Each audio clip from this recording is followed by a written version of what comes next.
Massive thank you as always to patrons Sarah Turner, Rebecca Johns and Justin Harper. And this week's random call out goes to patron Leah Norman. You can support us too at patreon.com. It's not just in your head, or follow us on social media and help spread the word.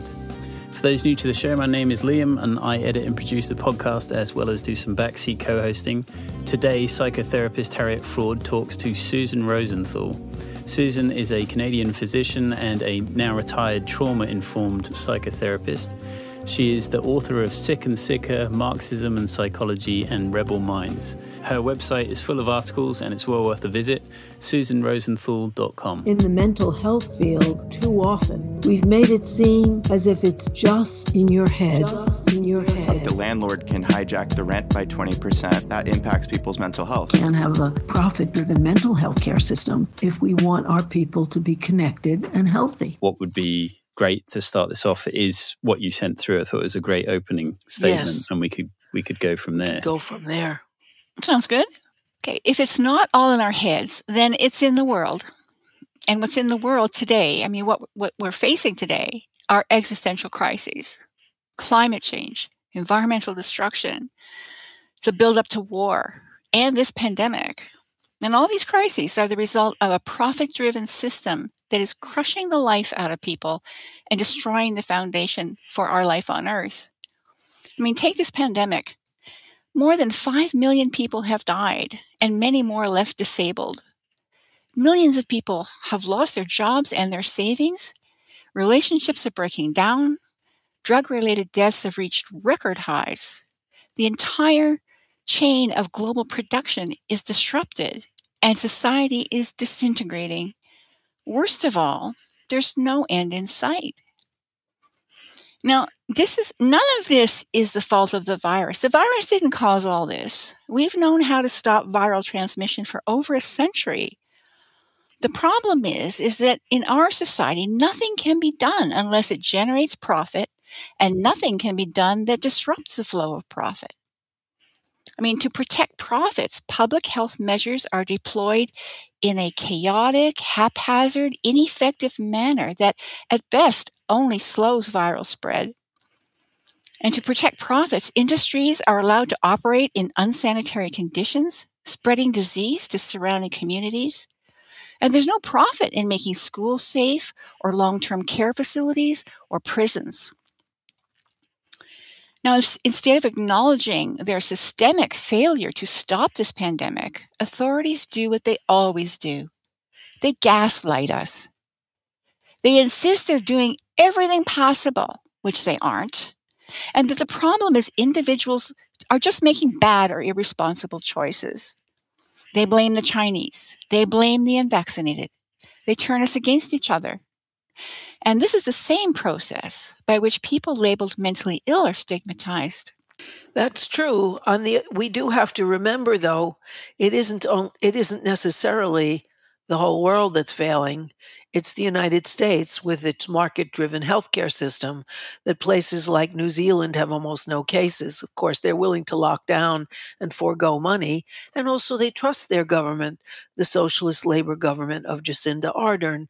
Even a country like New Zealand is small. It has only about 5 million people, but even a country like China, which has 1,370,000,000 people, has 8,000 dead, whereas we have 800,000, because they're willing to close everything and enforce it. And they are authoritarian. However, they have been wildly courageous and efficient about stopping COVID where it was rampant, where it began, and all over their country. Where it comes up, they close the place down, they test and treat everyone. And that is what we don't do because there's no money in it. So, I totally endorse what you say. I just want to emphasize that we have the most deaths in the world, and we are an unadulterated capitalist system with the only market-driven healthcare system of all the rich countries in the world.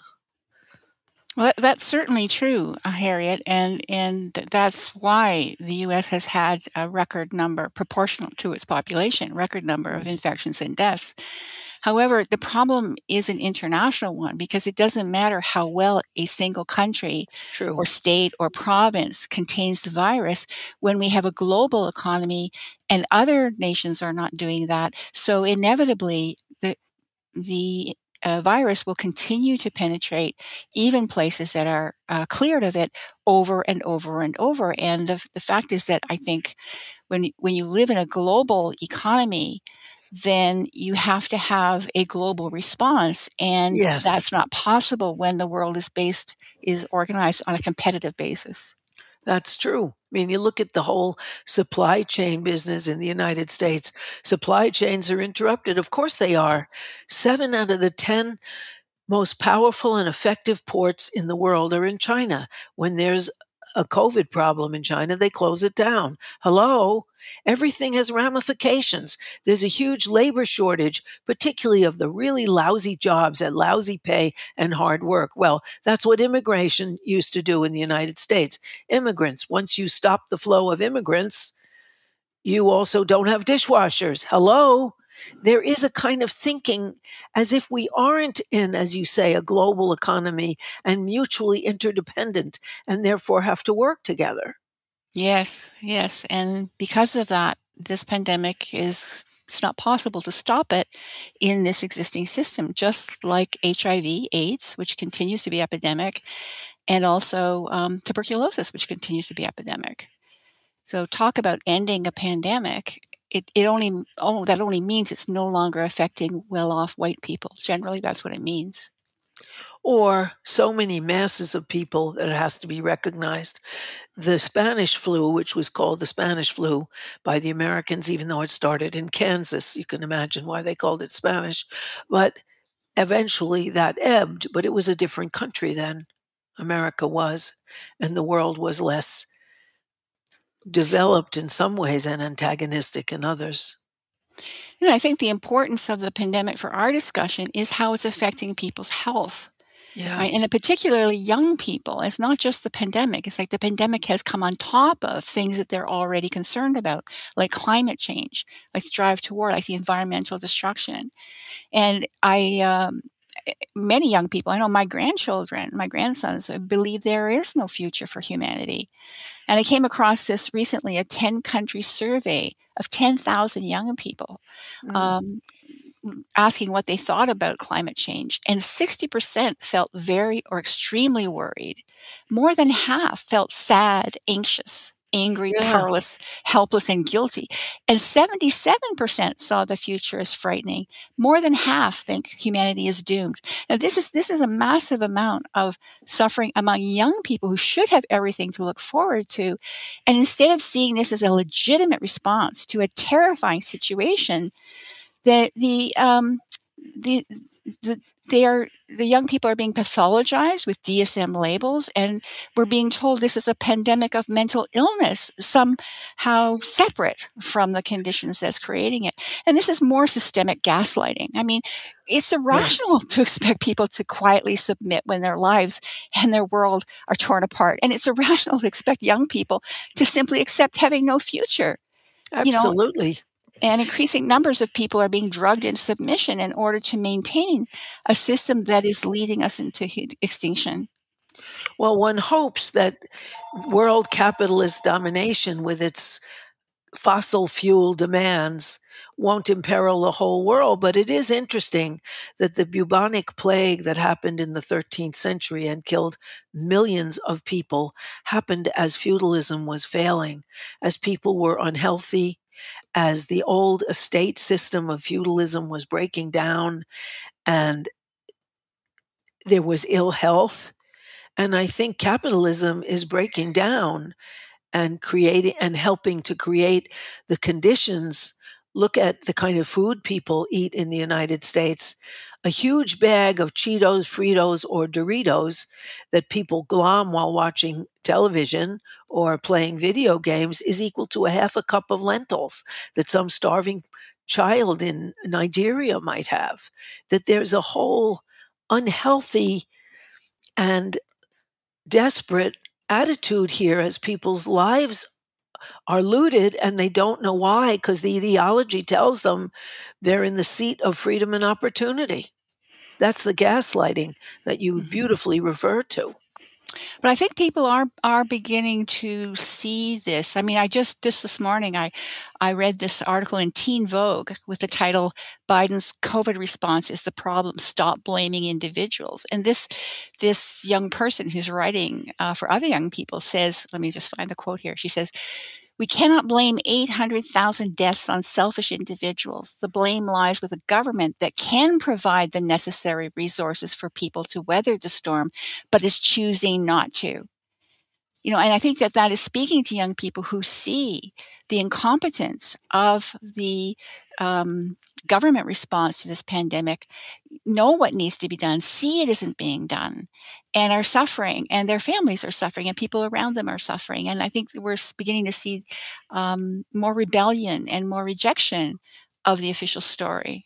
I think so too, because people are unionizing that never did before. Chicago fine arts workers are organized, the School of Fine Arts, Chicago Museum workers are organized, the 17,000 instructors at University of California schools are now unionized, because people are realizing, wait a minute, we're essential. The boss isn't essential. The board of trustees aren't essential. We do the labor. We should share in the proceeds, and we have been cheated. It's an anti-capitalist impulse coursing through labor, even with a weak AFL-CIO, and coursing through the United States, particularly young people, even without a strong socialist movement that might have led it in another time. It's very interesting that people are ahead of official response and also of often political response. I mean, there are impulses. Sarah Nelson, the most radical leader of all of the labor movement, is considering a run to be the head of the AFL-CIO. And she's the only one who called for a general strike when Trump wanted airline workers to work for nothing. So that's a change. Well, it's also just going on to the third year of great misery, uncertainty, deprivation. Everybody I know who has young children is overwhelmed, is barely managing. And the vaccine, which we were told would be, this is going to be the cure, this is the end of it, has turned out to not be the solution, because it can't be. It's being produced in isolation. And in fact, in Canada, where I live, more people have died from COVID since the vaccine was rolled out last December, December 2020, than before the vaccine was available. Because were they once vaccinated? Just overall deaths are greater. And Canada has a fairly high vaccination rate. It's because all of the non-vaccine interventions were abandoned. It was assumed that all you needed was a vaccine, and then you could take off your mask, you could socialize, you could do whatever. And now we know that the variants can get through those vaccines. They can override people's immunity. And while people are not as sick who've got the vaccine, they can still get quite sick, and they can still die. And I don't think that capitalism is dying. I think it's slumbering along. It's doing very well. Apparently, in the last year alone, the wealth of 9 of the U.S. top capitalists increased more than $360 billion. I mean, they're doing well. They're doing extremely well. And I think that this is the contradiction that we're seeing, is that the people for whom the system is designed to enrich are being enriched. And everyone else is being impoverished, and inequality is increasing dramatically. And this is creating a lot of suffering. And the problem is, we live in a society where suffering is individualized, depoliticized, and medicalized, so that people think that it's just them. That's hard to sustain when everyone around you is suffering too. So suffering is becoming more of a social awareness than something you quietly go to your doctor or therapist to talk about, thinking that nobody else is in the same boat as you are. I mean, that's harder and harder to sustain now. It is. And when I say capitalism is in trouble, I mean that idea in the United States that we were we gave opportunity to everyone, that you could make it if you really try. That's being trashed in the light of the lack of democracy of candidates that need to raise billions of dollars if they're going to run for president, and two parties that are both capitalist parties. It's occurring to people, wait a minute, we don't have a voice. And that's why I think it's failing, because the mass of people are no longer so enchanted. I think just to sort of borrow a phrase from one of the questions you had, Harriet, in the emails that we sent back and forth, you had this capitalist-induced disassociation. And that to me sounds like the bit that is falling away as sort of reality has hit everyone. I don't know if you wanted to have, to some degree, you have been talking about that, but I just wonder in what ways that has manifested, either prior to this pandemic or during the pandemic. Like, whilst the world is burning around everyone, there's still a push from states and from companies to be like, no, everything's fine, keep doing what you're doing. Like, I don't know if you wanted to, either of you had any sort of comment about, like, as you put, the gaslighting that exists. But I think that there's a polarization going on. I think that people are experiencing huge contradictions in what they're told and what they're experiencing, it doesn't mean that they know, that they agree on why that is happening or what is the way forward. And I think that there is a polarization where some people are seeing that the problem is the system itself, and other people are falling into the scapegoating of the problem is the unvaccinated. They are the ones who are responsible. For the continuation of the pandemic. And I know in Quebec and in some other countries, they want to bring in taxes and fines for people who aren't vaccinated to make them responsible. And I think a lot of people are falling behind that. I've had many, many arguments with people who have accepted this idea that if only everybody would get vaccinated, this would stop. And that's not true. And not to mention all of the systemic barriers to people getting vaccinated. In terms of, I know for me, it was very hard for me to locate a COVID vaccine because they were either sold out or there was a wait list. The supplies that the government says are there are not there. We lined up to get rapid test kits. They said that they didn't have them and didn't know when they were going to get them. So you get this at the top of society saying, oh, everything's fine. Like you say, everything's fine. It's under control. But the reality is people are scrambling to try to meet the conditions that are being put. You have to have a test before you go to school. What if you can't get the test? What if that takes too long? So the frustration, but what is the way forward? There is a sense that it could be the system. What do you do about that? It's certainly just easy to turn around and blame those irresponsible young people for having parties, the irresponsible governors who are against masking, looking at sort of these individual factors rather than looking at as a systemic problem.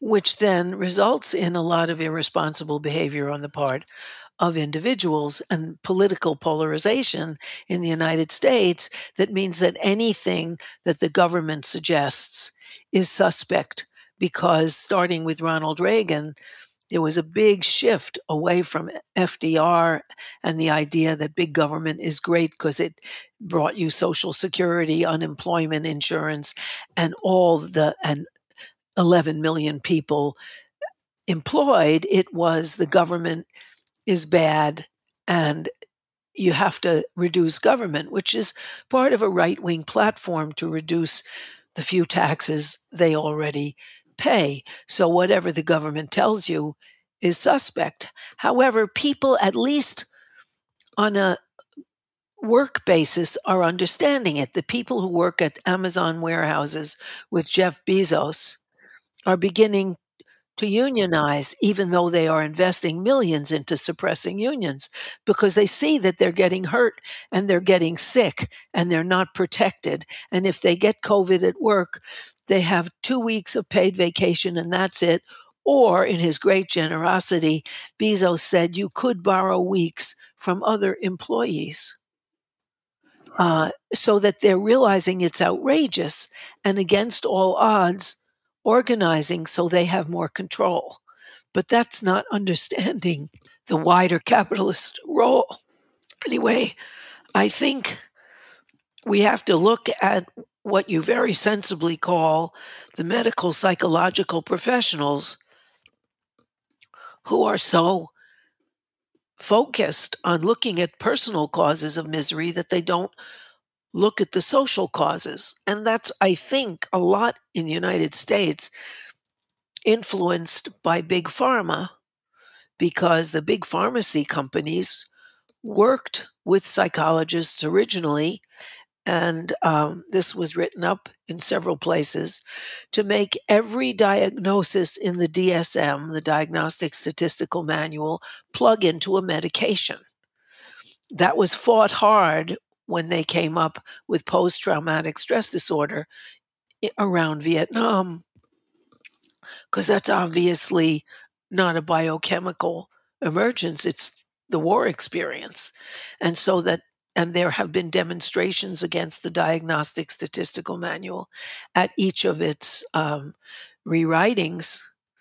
And even the National Institute of Mental Health in the United States put out a directive that said that the Diagnostic Statistical Manual, which is used in every health industry and mental health in the United States, is limited because it doesn't give you any understanding of the etiology. How come people became chemically imbalanced or whatever? What made it happen? But that's ignored. They don't have the National Institutes of Mental Health don't have the budget to get that onto everybody's TV set the way the drug companies do. Well, I think if we look at the concept of mental illness, or the idea that mental suffering is a medical problem, right, that's a very recent historical development. It's unique to capitalism, actually. Yes. I mean, when people say mental illness has always existed, that's really untrue. I mean, suffering has always existed, always will exist to some extent, but to characterize it as a medical problem in need of treatment was not on anybody's radar before capitalism. I mean, in early egalitarian societies, they had no concept of mental illness or insanity. People who experienced extraordinary states of being were treated as valuable members of the community because they were presumed to have a connection with the spirit world. And under feudalism, mental suffering was a religious crisis, maybe possession by a demon or cursed by a witch. And the remedy was a religious confession or exorcism. So it's only with capitalism that you start to see mental suffering treated as a medical problem. In fact, the term mental illness doesn't even appear in English until 1724. The term psychosis doesn't appear until 1847, and the term schizophrenia doesn't appear until 1909. Right? That's really and the same important. thing is true. The same thing is true for physical suffering. We've been around for 200,000 years, right? plus all the millions, billions of years of evolution to get to this point, and then suddenly it's like, oh yeah, there's this thing we've decided. It's called mental illness, and the solution is drugs and money. Right. Well, initially it wasn't so much drugs, it was social control, because the transfer of medicine from the church to the state in the transition from feudalism to capitalism, the state took over the control, if you will, of the people who had been labeled insane, and that this was an issue. The state viewed madness as a problem of social control, and that's why when it begins to give psychiatrists the legal power to confine people who are disturbed or disturbing, to be able to declare someone dangerous or possibly dangerous without evidence, or to indefinitely detain someone who's committed no crime, and to impose damaging interventions without consent and against people's will. This was done in the service of social control, but physicians don't like to think of themselves as social police.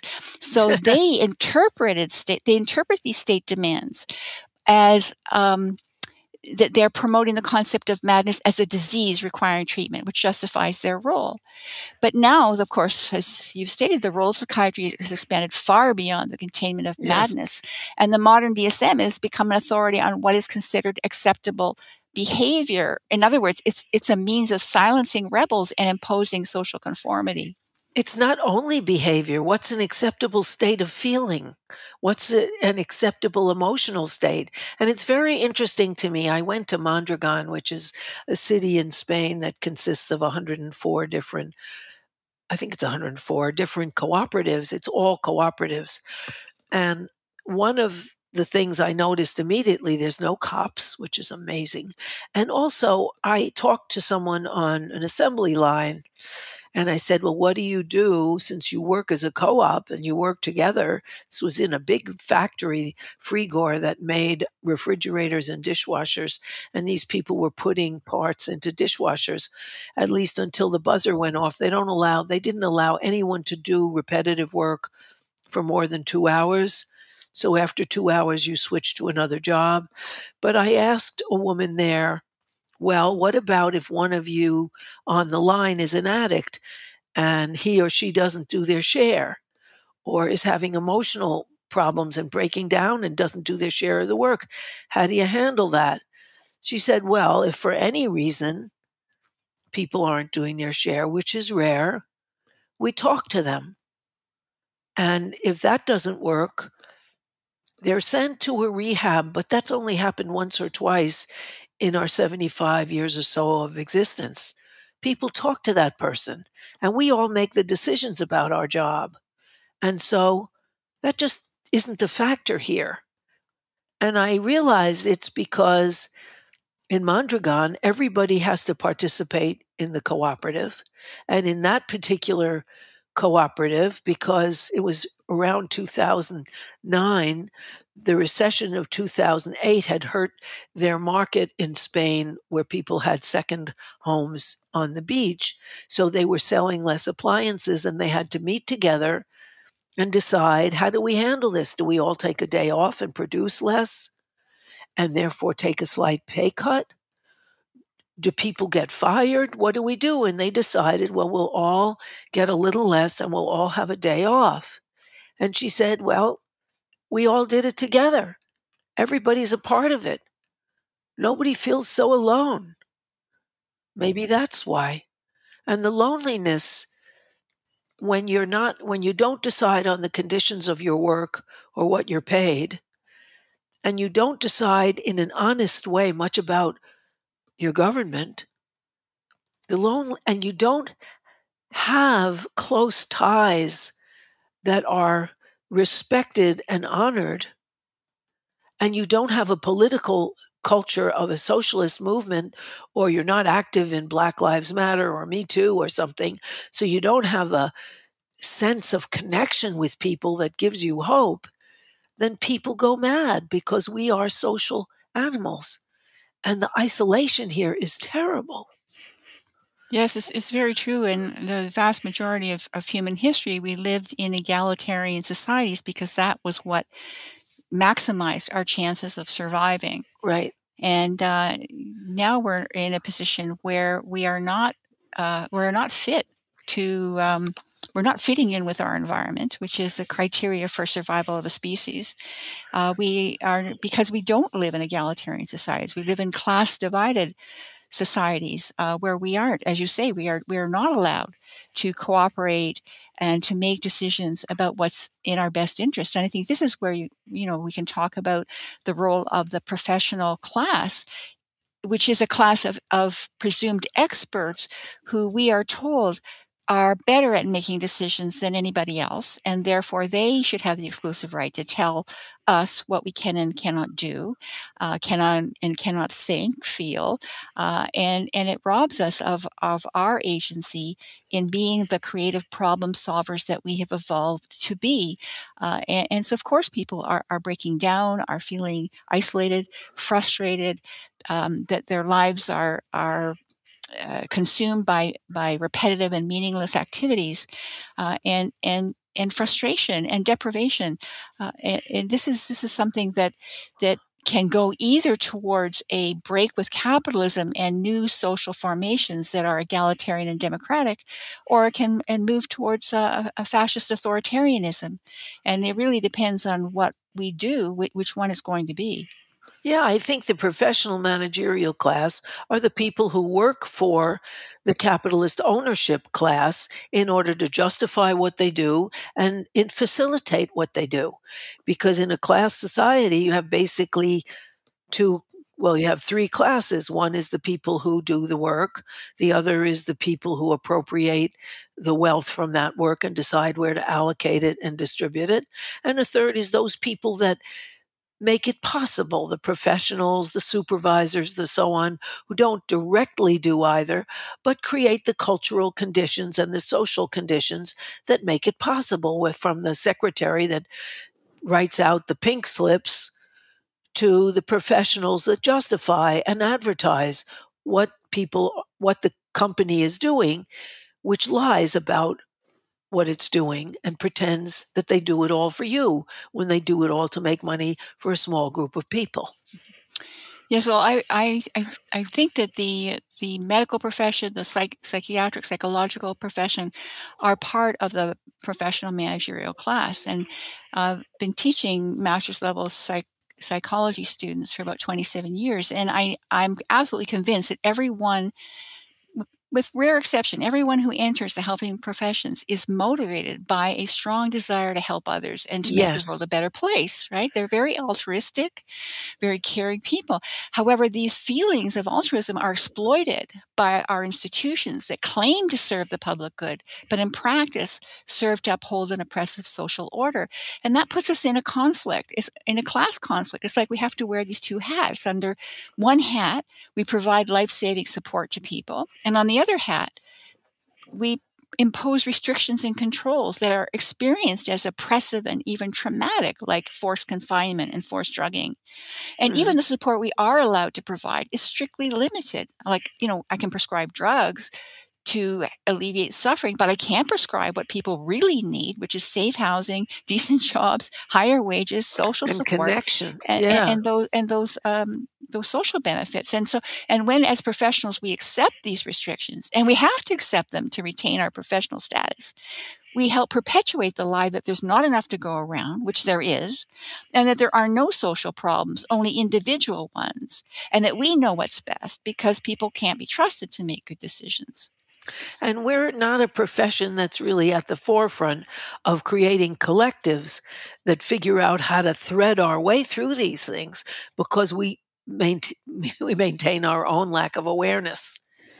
Yes, I mean, even this concept of doctor-patient confidentiality, which is kind of like a Bible for our profession. I mean, this is you don't break doctor-patient confidentiality. But what do you think about what that means in a world of total surveillance, where everything we do is digitally recorded? This emphasis on doctor-patient confidentiality implies that suffering is shameful, not something you want anyone else to know about. And it sends the message that only you feel this way, only you have this problem, only you suffer this pain. And so we depoliticize suffering by framing it as an individual problem. And after listening to hundreds of patients confessing their shame that they are struggling, unlike everyone else who in their minds is doing just fine, I mean, that's when I realized how individualizing diagnosis and treatment serves as a means of social control. Because when we treat patients in isolation from others, they're less likely to identify the social conditions that have caused their suffering, and they're less motivated to solve their problems collectively. And this aspect of social control is especially clear in psychiatry, but it also permeates physical medicine. It does. It totally does. And it's interesting to me that there is a rule of confidentiality, in part because the society would treat you as shameful and lesser if they found out you were getting help. That's part of the social condemnation that they have to watch out for. And so confidentiality is important, because that would take away your chance for a decent job if they knew you needed psychological help. It's not considered a strength that you looked for it, but a weakness that you have it, because everybody should be, quote, happy in this capitalist plunder and isolation. Yes, yes. And we are supposed to be happy and accepting and submissive and just trust the people in authority to take care of us, which, of course, they don't. Right. And in the United States, it's only now beginning to change. Starting in the 1930s, you weren't allowed in a film to show extreme poverty or misery or social and political activity. It was against the rules of Hollywood. Mm-hmm. Everything had to be happy. Yes, don't worry, be happy. I think That's right. That's mm-hmm. right. That song. It's a tyranny. There's a couple of interesting things there, which is that there's almost maybe a class difference, because you certainly get the impression that if you have the money, it becomes a social signifier that you can afford to see a therapist on a regular basis. Right. And so rather than that being a shameful thing, it's like self-improvement. Yes. And letting everyone else know that you are improving yourself, right?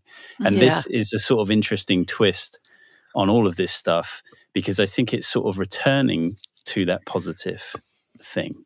I think that there's a very interesting book called Psychopolitics, where he makes the case that the sort of more current form of capitalism is very much more about a sort of soft seduction, and it's very much about you feeling good things all the time, or trying to convince you of its benefits through positivity, rather than, you should do this. Like, for example, he gives this case of, you see a lot in the language, you can do this, and can has no limit. Yes. Whereas, a should is maybe a more authoritarian way of being in the world. Can is like, you can do anything. And the implication is, if you're not doing anything, you're limited. You're limited, and you're not the ideal neoliberal subject. Yeah, it's really about totally promoting. True. Yeah.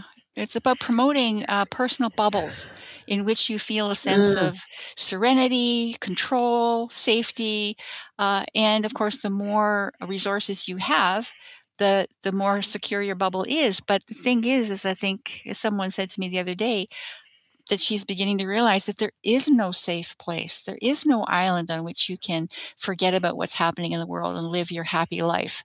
That's being torn away from people. And it's infuriating. And there's a lot of shame, because people think it's their fault that they're not able to keep it together. And This is why it's so important that the suffering be named as socially based and not a personal failing, to break through that stigma, that we have every right to be enraged and terrified and just that movie, Don't Look Up, I think really captured for many people that sense of impending doom and powerlessness and frustration, that nobody is taking it seriously. And even though the critics panned it, it's been incredibly popular, because it's tapping into something very real for people.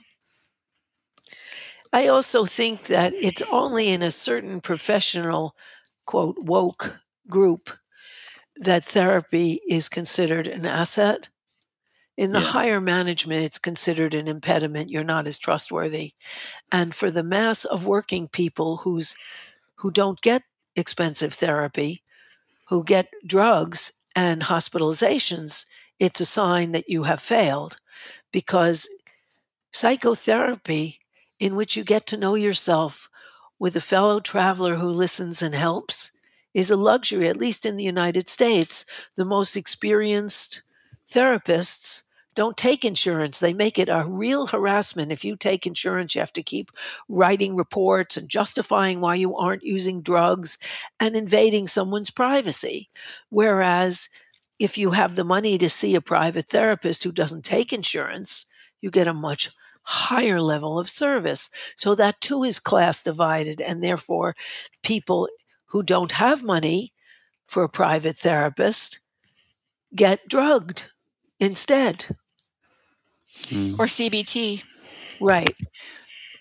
They get here. People get put through a program of cognitive behavioral therapy, and when it doesn't work, which it rarely does, then they fail. They have failed, and they are put on drugs. That's right. They think that the solution is not more therapy for people; is for people to be in therapeutic situations like organizing a fight back, organizing to get more power in their lives, to get more of what they need in their lives. I strongly believe that people are very good problem solvers when they're given what they need to solve their problems. Right. And unfortunately, the professional class is in a position of gatekeeper, of not giving people what they need, of giving them only the minimum to keep them from marching down to City Hall and chopping off the heads of the city councilors. Or joining with others to be out in the street. It's very therapeutic for people to be socially active rather than feel helpless and victimized. But that is not in the purview of our profession to suggest such things. Yes, and the police repression, the terrible repression against anybody who dares to stand up and say, "I'm not okay with things," is designed to marginalize, isolate, and stigmatize anybody who rebels. And I think this is becoming more obvious to more people. Yes, which is why the repression is becoming greater. Because yes, I think so. Yeah. And also, our leadership says they want to do something like Biden, who says he wants to get these votes through, or he wants to get Kristen Sinema and Manchin to agree to voting rights. He says some things, but they're not sending thousands of people into these people's home states or out into the communities to get people into the streets. They're afraid of that. And both parties in the United States have the same corporate sponsors. So they absolutely don't want to connect people to get out there and fight for what they want. And so it isn't done from the top. Mm-hmm. And that would be the only way. Sorry. Yeah, no. In your book, Susan, Rebel Minds, which I have been reading and thoroughly enjoying, and I definitely recommend everyone try and get a copy of it, because it is. I found your articles on your website, but your book in particular is just very clearly written. It's very succinct. Like there's no sort of unnecessarily like academic flowery language. It's just like you really get to the point. You really paint the picture very simply. And the danger of the professional managerial class, there was one example in your book that really was kind of terrifying. I mean, it's a slightly older example. Is it Tuskegee? Is that how you say Tuskegee? Right, because I hadn't heard this, so I assume, Harriet, you have, but it'd be interesting if you don't mind recounting sort of what it was, because it's horrible, basically.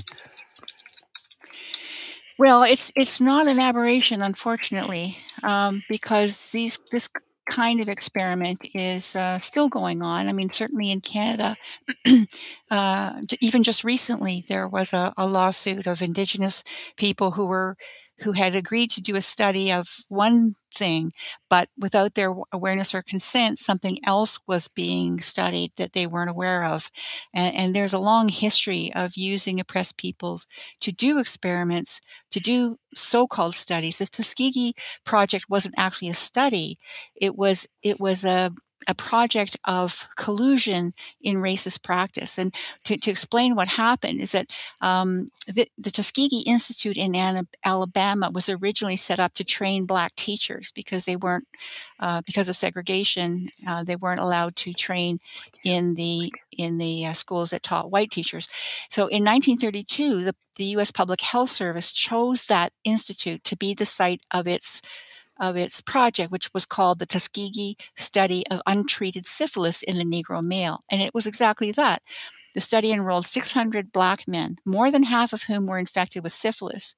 And the men were falsely told that they'd be treated for bad blood, but they were never treated.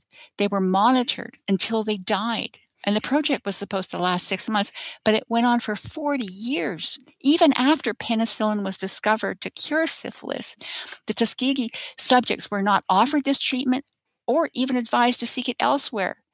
And so for 25 more years, these infected men continued to be monitored as they sickened and died. So what is the purpose of such a project, right? And it's you can see that it's a very racist project in a racist state, in a racist nation. But why did so many Black physicians, nurses, and medical students participate? This is something I couldn't understand. So it turns out like 127 Black medical students rotated through this project, and yet nobody blew the whistle. Even as late as 1969, support to continue the project was obtained from the National Medical Association, which is the largest organization of Black physicians in the United States. Now, this project produced nothing of medical or scientific value. I believe its purpose was to teach professionals that they must serve the system as it is. And that means they must discriminate against people on the basis of class, race, and gender, or go along with that discrimination. And that's the only way I can explain why those Black professionals participated in the project, and why still even both Black and white physicians deliver inferior medical care to non-white patients. Right? And it's a professional class. Even Black cops also disproportionately target non-white victims, right? This is the price of being in the professional class. You uphold the system even when it attacks people like you. Because you don't identify with people like you. You identify with the police or with the physicians in that case. You are a professional. You are a cop. You are a doctor. Although it does take a toll. I had a client who was a Hispanic Black person and who had a nervous breakdown from colluding with the torture of other Black people. Yes. Because and this is somewhere he knew he was Black. This is a class conflict. This is what I call about the two hats that we wear. It is a class conflict, and it forces people in the middle to choose which side they're on, or to be torn apart inside. Yes, and lose their job, because also he colluded with the cops beating and torturing other Black people because he knew he needed them if he was in a rough situation. They had to have his back. Yeah. And he could get shot in the back too. Yeah. Maybe this is a bit of a bootlicker idea, but I sometimes think that regardless of the PMC, which I can get into in a minute, but I sometimes think with the capitalist class that they suffer from the same tortured sort of ideas about success or failure. They have maybe good problems opposed to bad problems, but they also sort of see themselves in the same sort of tortured way, like not measuring up to what they're supposed to be. And I sort of wonder what the solution is to bring, if part of the solution of all of this is sort of political action and collective action, then how do you bring the capitalists on board? Or how do I don't think that you won't. I don't think that capitalists are torn in the same way as the middle class. The middle class is torn because it's in the middle. The capitalist class is not torn. It is in control. It is ruling. They do have other problems, like never feeling safe from competitors, always having to watch out for the person who wants to take their market share, take their money, steal their whatever they have. They're constantly having to stay one step ahead of the competition. They're insecure in that sense, but they don't have class conflict. Their conflict is with each other capitalists, and with workers who want to get a better deal, which would undermine their profits. They also have a sense that they are winning because they're getting more money. And that's considered winning in the United States. And they have also their therapists to serve them and so on. They have a lot of services. And they have the entire state machinery that services them and make sure that the education system produces low-wage workers for them. The medical system keeps their workers on the assembly line. That social services will subsidize them giving low wages. All of the institutions of the state exist to serve the ruling class and to keep it in power. So they're doing pretty well, and they are not going to give that up willingly. No. That's for sure. That has never happened. They're the winners in the American system, and they have a lot of services.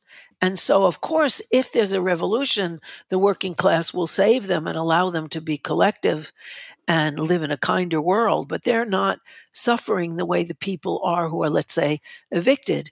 I live in New York City. As of the end of January, they will end the eviction moratorium. Hundreds of thousands of people will be homeless. They have a rental fund to help people, but it's very hard to apply to and very limited. So people by the thousands will be out in the streets. Those are real problems. So if you're anxious about it, it's obviously not just in your head. Neither is the climate crisis. And for capitalists may worry about fossil fuels and then join a little philanthropy group or get tax write-offs by giving to a group. But that really isn't the same as being on the street. And I think they also believe in technological solutions. They believe that, that there'll be a technological solution for climate change. There'll be a technological solution for the pandemic. And that's how they've always approached things, something that won't interfere with the basic functioning of society. And that has been their whole approach. And it doesn't work. No, it doesn't. And what they're afraid of is that people will catch on and organize in a powerful socialist union in the United States and Canada and elsewhere and connect with each other, because that will be the undoing of their supremacy. Well, I don't think they're too worried because they've got an insurance policy in the form of the trade union bureaucracy, which has served for a very long time to Yes. curb the ability of workers on the job to actually improve their conditions in ways that cut into corporate profits. And that's why true. we see strikes being sold out over and over and over. And just recently, a whole bunch of them, the IATSE strike, nurses' strikes, people are being sent back to work without having won their gains or winning very minimal gains. So it just postpones the final reckoning. And this is what Marx talked about, that capitalism creates its own gravediggers. And we're seeing this, is that it's creating a generation of young people who and older people who have increasingly nothing left to lose. Mm-hmm.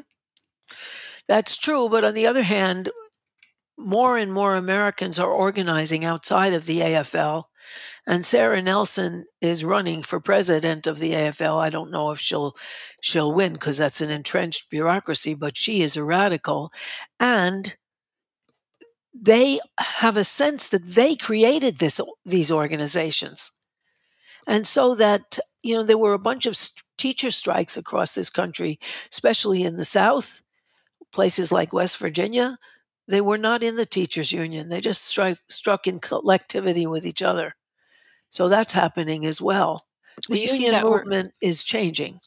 You see, the West Virginia teachers were able to organize a massive rank and file rebellion because they didn't have unions, or their unions were very weak. But where unions are stronger, it's both a benefit and it's also a handicap, because they are very top-down bureaucratic service organizations. The AFL-CIO has been working with the U.S. State Department for decades. Yes, it has. To put down all, it's an institution of the capitalist state. It doesn't matter if Sarah gets to be head of it any more than it matters that a black man got to be president. The system doesn't change because you change the personnel who run it. That's true. But on the other hand, if she points that out, it has a very powerful impact and reaches out to the unions that are starting all over the place for support. Then it's a shakeup in that organization, which has basically been a tool of government since the 1950s, when Philip Murray of the AFL-CIO cooperated with the House Un-American Activities Committee to throw all the socialists, communists, leftists, and unionists that had a spark of leftism and vision out of the unions, and they died. They were 35% of the population then. They're 9% of the population now. Big difference, the working population. And I wouldn't be surprised if some of the top union bureaucrats start talking left and start, responding in that way, because that's what they always do in situations of social crisis. And it's not to actually lead people towards an alternative. It's to hold them in the system, to tell people that there can be an alternative within the system. That's true. That's what the Democratic Party and the Republican Party are doing right now. Although more and more people are looking beyond that.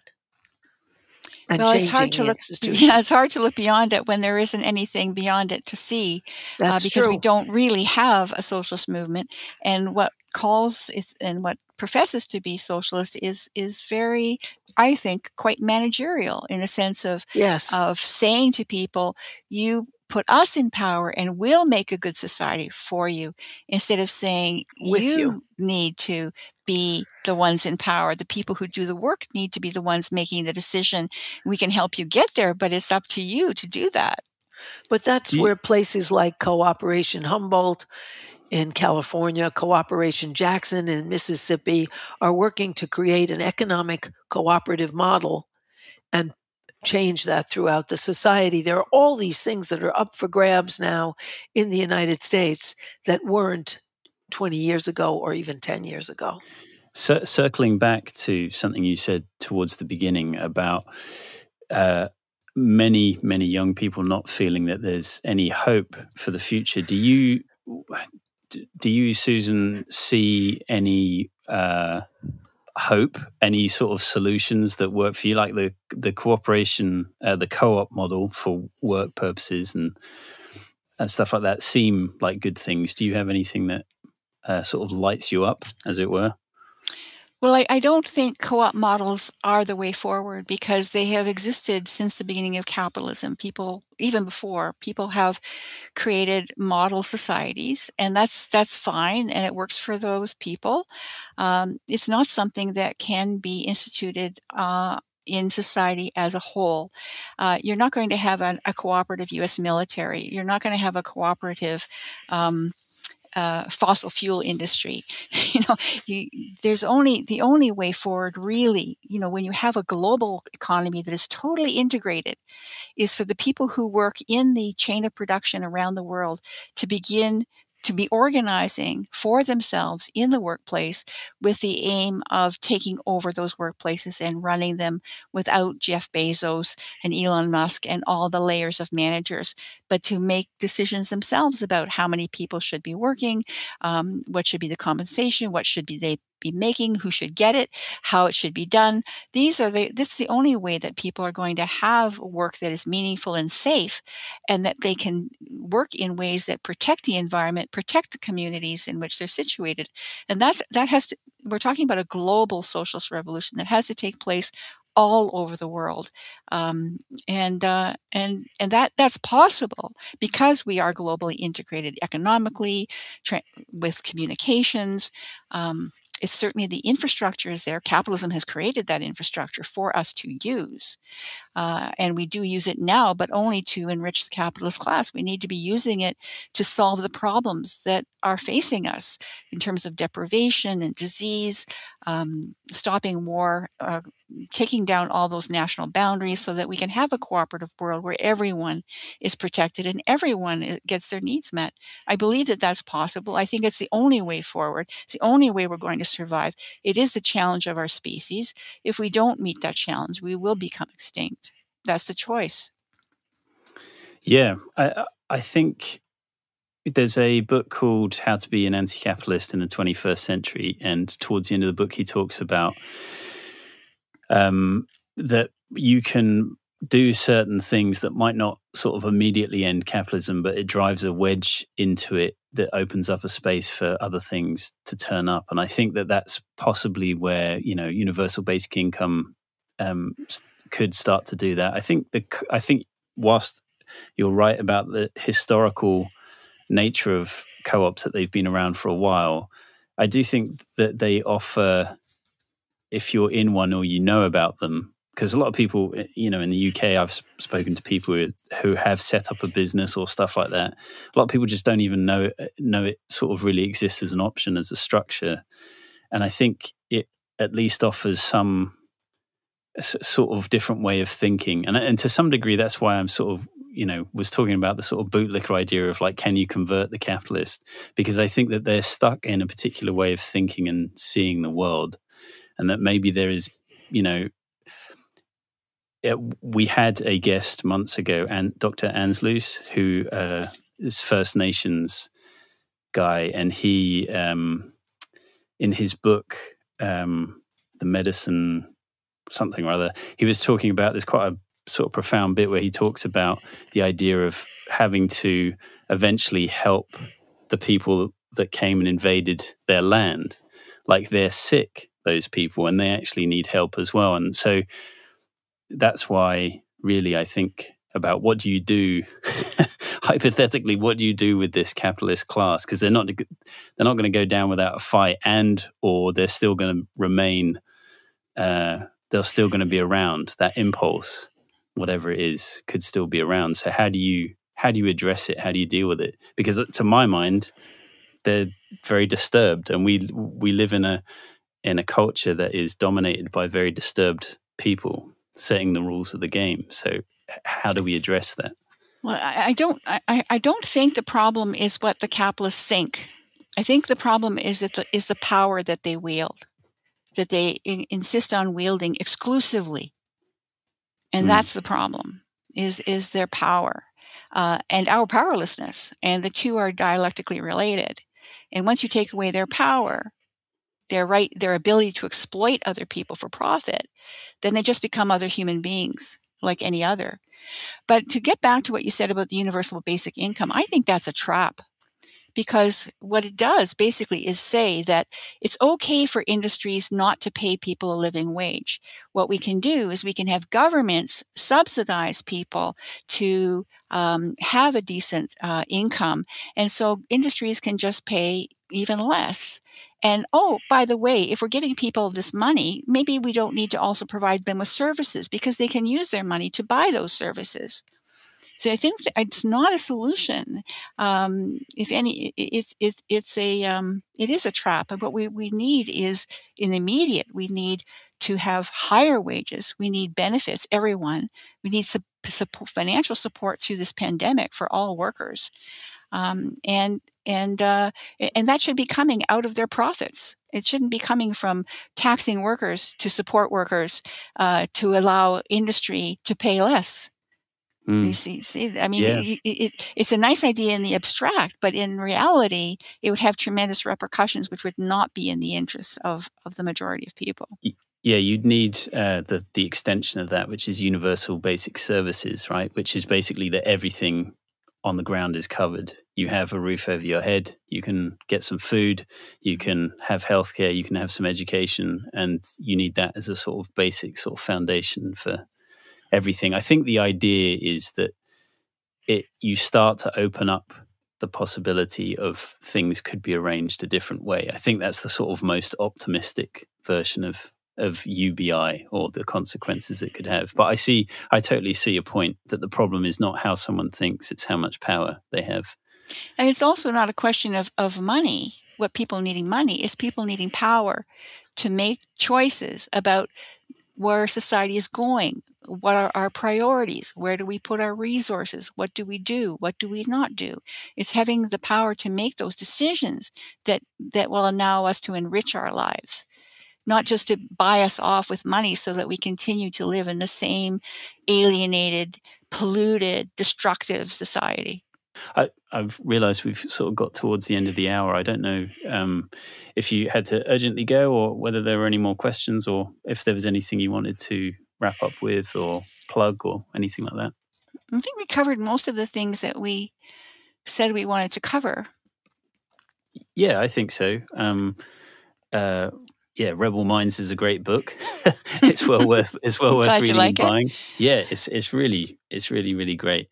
It's sort of I had a friend who read the 12 Rules for Life, the Jordan Peterson thing, and I was sort of feeling like, well, this is the antidote for that. Like, this is a much more accurate picture of what's happening in the world, rather than the sort of monitoring you should be doing about how you behave and how you clean your room and all that nonsense. Well, I think that certainly my training as a physician has really, and my experience of working as a physician over 50 years has given me an insight that I wouldn't have had otherwise, because you listen to people's stories, over and over, hundreds of people from different walks of life. And because I was working in Ontario, covered by government insurance, almost all my clients were working class. So I really got a much broader sense than just from my own life of how people live in this society, what they think, and how they respond and interpret what's going on. And so patterns come out of those kinds of experiences, patterns that can be extrapolated to the larger society. And so I'm very grateful to have had that opportunity to learn that from my patients and from their stories. Yeah, and it definitely comes through. It's and I think it's the same for you, Harriet, right? Like the people that you've spoken to during your sort of years in doing psychotherapy and stuff. It must be the same stuff often comes up again and again, right? This has happened a couple of times with Zencastr, but it also happens with Zoom where it will drop a call. But I think we've essentially got everything. I think so. That we need. Yes. That was great. Thank you very much for sort of taking the time and. Well, thank you for inviting me to do this. Yes, well, I should say it was. We have a Patreon page, and people use the Discord piece of software. It's like a chat software, and various people definitely recommended you as a guest because they, really big fans of all your writing. And so in some ways, we have the community of people that follow the podcast to thank for it as well. Oh, good to know. Well, I'm available anytime. This is my job. This is what I do.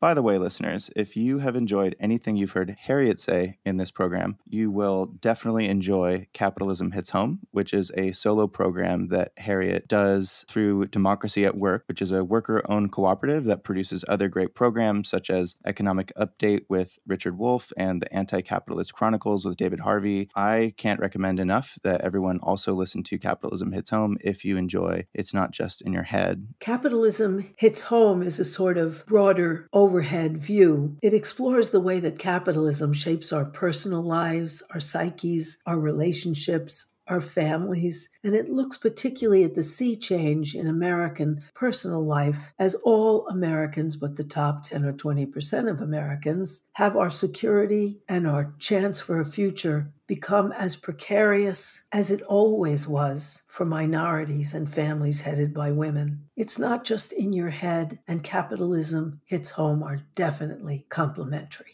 And if listeners would like to check out Capitalism Hits Home, Harriet, where should they go to find it? Either on YouTube or Democracy at Work or on my own website, harrietfraud.com.